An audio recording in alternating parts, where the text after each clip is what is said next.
Bom, então deixa eu fazer minha primeira história aí, já o pessoal está aguardando ansiosamente, né, o que vamos ter.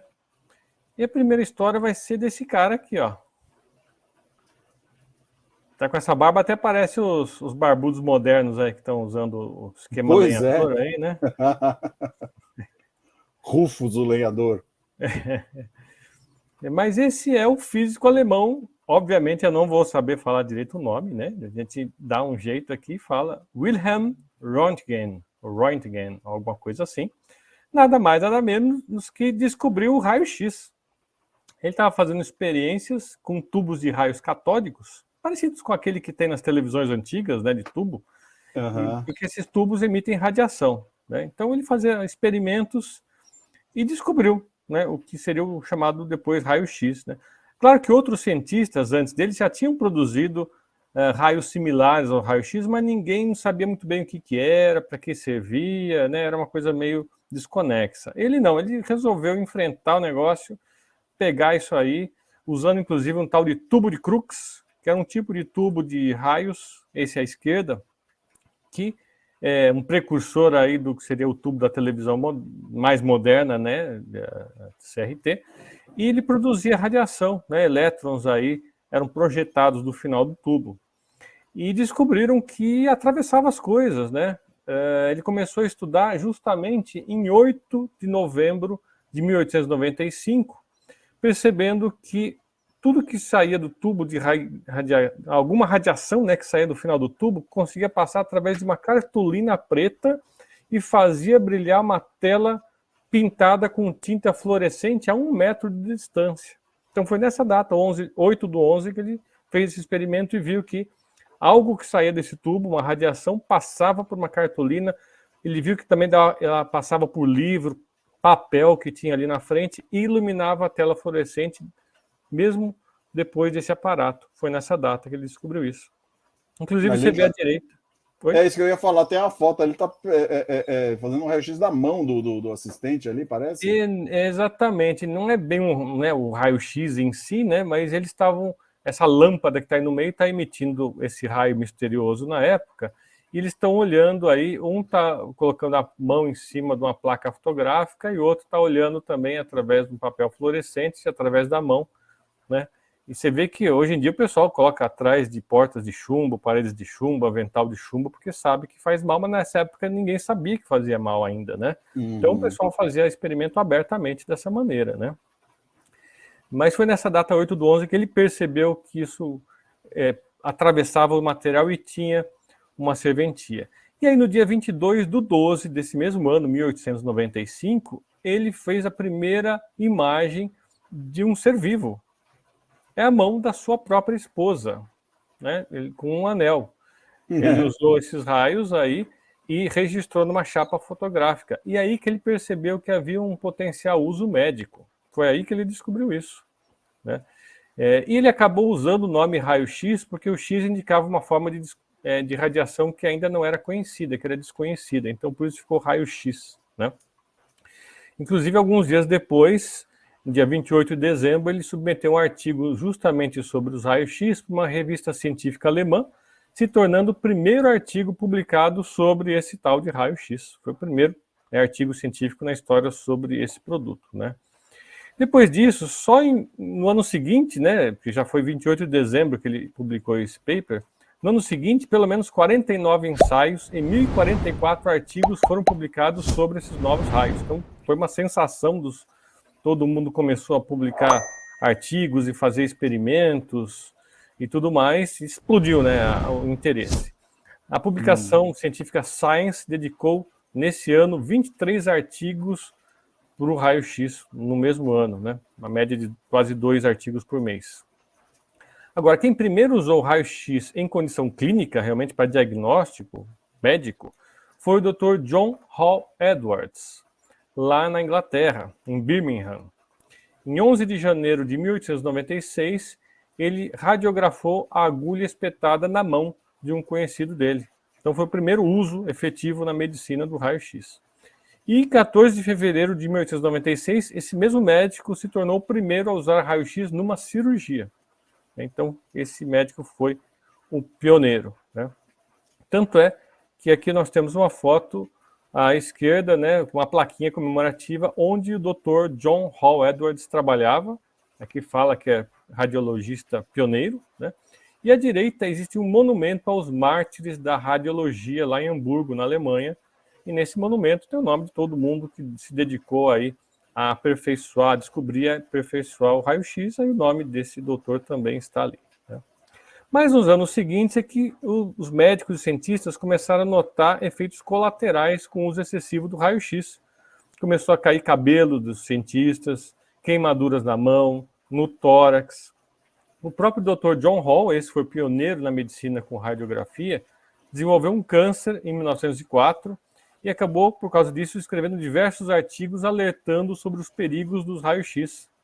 E aí que começaram a se tomar medidas de proteção contra isso. E já tinham passado aí quase 6, 7, 8 anos desde o início da utilização do raio-x. Tanto é que seu braço esquerdo e 4 dedos da sua mão direita tiveram que ser amputados justamente por causa da radiação, né? Ele acabou morrendo de câncer em 1926, aos 67 anos de idade. E a sua mão esquerda está até hoje no Museu da Universidade de Birmingham para estudos sobre os efeitos da radiação. Bom, como resultado da pesquisa de Röntgen sobre os raios-x, Röntgen foi o primeiro cientista a ganhar o Prêmio Nobel de Física da história, em 1901. Ele acabou recusando a patente em cima dos raios-x para que toda a sociedade pudesse se beneficiar dessa sua descoberta. Mas, como homenagem, o elemento químico, né, número 111 foi nomeado Roentgenium, ou uma coisa parecida com isso, com o símbolo RG, justamente em sua homenagem. E o dia 8 de novembro, por causa do seu experimento inicial com raio-x, é celebrado como Dia Internacional da Radiografia. Anota aí para a sua lista de efemérides, né? 8 de novembro. O problema é que chegou a Primeira Guerra Mundial, né, no começo do século XX, e o Röntgen acabou indo à falência por causa da excessiva inflação. E acabou falecendo em 10 de fevereiro de 1923 de câncer no intestino e provavelmente na miséria, né? Aqui nós temos uma foto à esquerda, uma casa onde Röntgen nasceu, e à direita uma arte realizada mais recentemente próxima à casa onde ele viveu por alguns anos. Não é a mesma casa, né? Essa arte é de 2005 e é de outra casa. E como curiosidade também, existem vários tipos de raio-x, né? O chamado raio-x soft e o hard, né? E aí cada um, em cada frequência, cada comprimento de onda vai ter uma energia envolvida e cada uma vai ter um uso diferente. Desde os mais à esquerda, que tem uma resolução maior, que é usado em cristalografia, e aí vai passando para a direita até chegar no segurança de aeroporto. Cada um tem a sua aplicação, né? Só como curiosidade também, todo mundo sabe, né, que o raio-x faz determinado mal à saúde, né? A gente até falou aqui, mas esse raio-x que a gente usa no dia a dia na medicina, como raio-x de tórax, por exemplo, ele não é tão prejudicial assim, porque uma radiografia de tórax equivale a 10 dias de exposição à radiação normal de fundo que a gente está exposto todo dia ao caminhar por aí, né? A radiação que vem do sol, que vem da terra, que vem das plantas, natural. Ah, é? Então, uma radiografia de tórax dá 10 dias de exposição e uma radiografia de dente equivale a 1 dia de exposição à radiografia natural. É claro que se você pegar uma tomografia ou outro tipo de uso do raio-x mais intenso, isso vai ser muito maior, né? Agora, é um problema grande para o médico que está todo dia tirando radiografia, ou o técnico de radiografia que fica todo dia. Aí sim ele tem que ter uma proteção muito forte, porque realmente ele vai ter uma dose bem alta, né? E é isso, meu amigo. Me remeteu aí a Marie Curie, né? Qual que é a relação que ela tem? Porque é contemporâneo isso, né, cara? Ela também é ali do final ali de 1800, né, cara? Sim. É mais ou menos nessa mesma época, né? Só que ela mexia com outros tipos de radioatividade, né? não foi exatamente o mesmo tipo que o Röntgen, né? Mas ela também teve problemas, né? Como todos os pioneiros na parte como é que chama? De radiação, né? Não sabiam os efeitos, né? Ela também teve problemas, né? Só que ela nasceu em 1867. Olha só o efeméride, 7 de novembro. Foi essa semana, 7 de novembro de 1867, isso mesmo. Só que no Reino da Polônia, e morreu em 4 de julho de 1934, aos 66 anos. Pois é. Muito legal mesmo, cara. Já que a gente falou, me remeteu até ao filme que fala do radioatividade, o radioativo, que é com a Meryl Streep, né? Não sei qual é o filme. Você não viu o filme desse radioativo, que conta a história da Marie Curie? Não vi, Minto, cara. Tá não é com a Meryl Streep, não, é com a Rosamund Piguet. Eu adoro essa atriz também. Ela tem um outro filme que ela faz uma fotógrafa também que vai para as linhas de guerra lá. Espetacular essa mulher. E o filme é com ela. E mostra bem. Aqui, ó, Radioactive, tá aqui. E mostra bem esse declínio aí por conta da contaminação pela radiação. Parece que até os livros de receitas dela e experimentos que ela fez na época estão todos contaminados com radiação, são guardados em recipientes de chumbo e tal. Você comentou isso em um outro remute. Você falou exatamente isso, que esses livros aí estavam guardados em embalagens seladas aí por causa da radioatividade. E ainda vai ficar essa radioatividade por mais 1000 anos, era uma coisa assim também, não me recordo exatamente do tempo que isso fica impregnado lá, mas é isso aí mesmo, cara. Lembrei agora que você falou. E, cara, e por falar em filme, essa semana não tem nada a ver com o assunto, né, cara? Mas essa semana eu assisti de novo aquele filme do Turing, o Jogo da Imitação. Sim, sim. Cara, puta. Né? Eu dei uma passadinha, falei assim, queria tirar uma dúvida sobre um ator que eu vi num outro filme que tá no Netflix, que é medieval. Aí eu fui ver o mesmo ator estava nesse outro filme. Eu falei, deixa eu ver esse cara. Acabei assistindo o filme inteiro. É espetacular, cara. É muito bom, né? Muito bom. Espetacular. O filme é muito bom, cara. E assim, depois da gente ter falado exaustivamente sobre o Turing aqui, acho que a gente falou umas 2, 3 vezes dele aqui, né?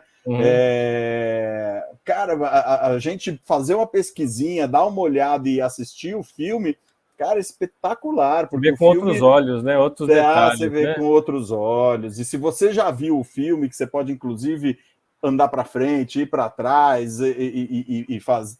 Enquanto tá vendo o filme, você dá um stop, vai ali no Google, dá uma pesquisada. Puta, o filme se tornou um best-seller para mim, cara, porque é muito bacana mesmo. Esse filme é muito legal. A interpretação do Cumberbatch também é excepcional nesse cara, né? Muito excepcional mesmo, excepcional mesmo. E não só ele, mas eu esqueci o nome do ator que faz a interpretação do Turing quando é jovem. Ele também ganhou prêmio. Era um menino que tinha acho que 17 ou 18 anos na época. Ele faz o Turing numa espécie de um internato ali, quando ele começa a descobrir ali esse outro lado dele que tem essa sexualidade aí dividida dele, né, cara, que é uma coisa que acabou impactando muito no final da vida dele. Morreu com 41 anos, né, cara, se suicidou. Sim, você comentou, né, que ele mordeu a maçã lá, e aí a Apple usou essa homenagem para ele, né? Pois é.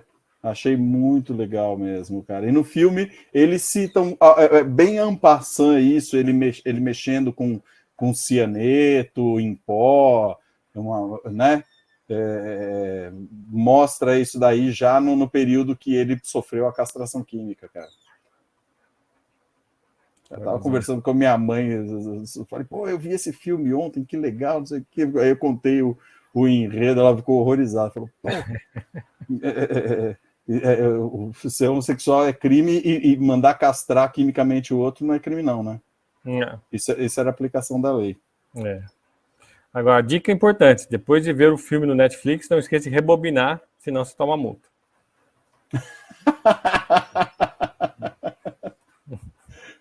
Rebobina.